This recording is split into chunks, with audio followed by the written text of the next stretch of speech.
Selamat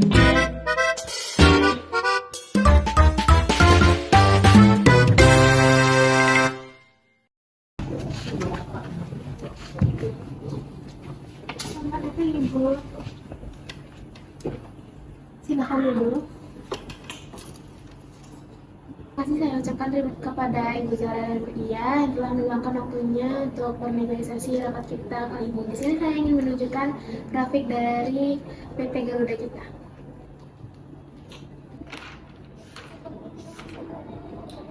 Baik Bu Nindi, saya lihat grafiknya naik drastis, tapi laba ruginya begini-begini saja.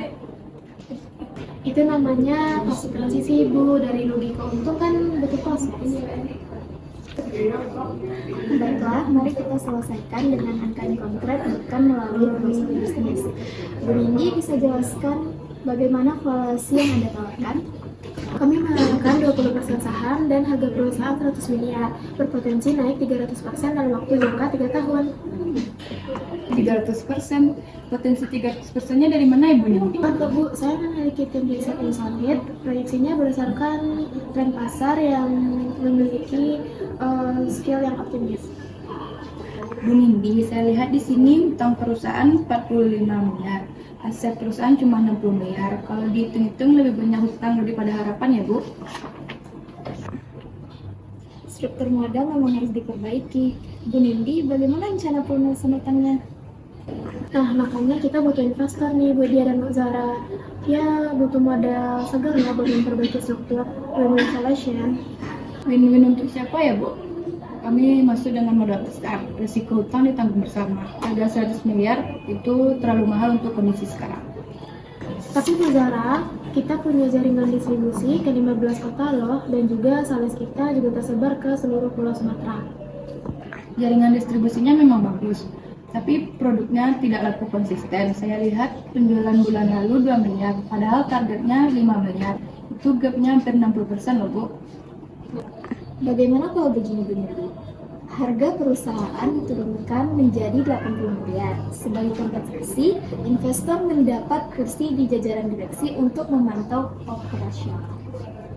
Waduh, harga perusahaan turun 20%, dapat kursi pula. Itu nggak adil sih Bu namanya. Bu Nindi, kami tidak hanya membawa uang, kami juga membawa keahlian, koneksi ke bank, itu nilai tambah yang tidak kelihatan di tabel data. Oke. Tapi 80 miliar itu terlalu kerendahan Ibu. Dimana kita naikkan menjadi 90 miliar. Tapi sahamnya 15% tanpa kursi direksi. Bu Nindi, kami invest puluhan miliar. Masa kami hanya duduk manis menunggu laporan bulanan? Kami juga butuh kontrol minimal memastikan dana dikelola dengan baik. Ini memang titik kritisnya. Bu Zara ingin mendapatkan transparansi dan kontrol, sedangkan Bu Nindi tidak ingin kehilangan kendali penuh. Bagaimana kalau kita cari titik tengahnya? Maksudnya jalan tengah gimana ya Bu Laila? 18% saham, harga perusahaan 80 miliar, dan kursi direksi non-eksekutif. Artinya Bu Zara bisa mendapat informasi dan kasih masukan yang strategis, tapi tidak ikut campur dalam operasional sehari-hari. 85 miliar ya?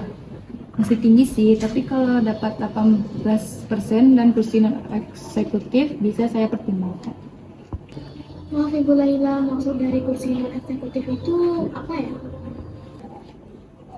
Non-eksekutif itu artinya ikut rapat direksi, dapat info keuangan, bisa kasih saran, tapi nggak punya wewenang eksekusi. Keputusan akhir tetap berakhir di tangan Bu Nindi sebagai CEO. Kayak konsultan berbayar gitu ya? Maksudnya kayak VIP gitu? Ya begitu Bu, kami hanya memastikan uang kami tidak lari pada tempat yang salah. Baiklah, 80 miliar dan 18 saham, satu kursi non-eksekutif ya. Tapi syaratnya laporan keuangan tetap auditor independen tanpa diganggu-gugat itu. Oke, deal Bu Nindi. Ya, Bu Zara. Baik, negosiasinya selesai sampai di sini. Kesepakatannya saya catat di MOU ya. Baik, terima kasih Bu Nindi. Terima kasih kembali Bu Zara dan Bu Laila. Senang bekerja sama dengan Anda.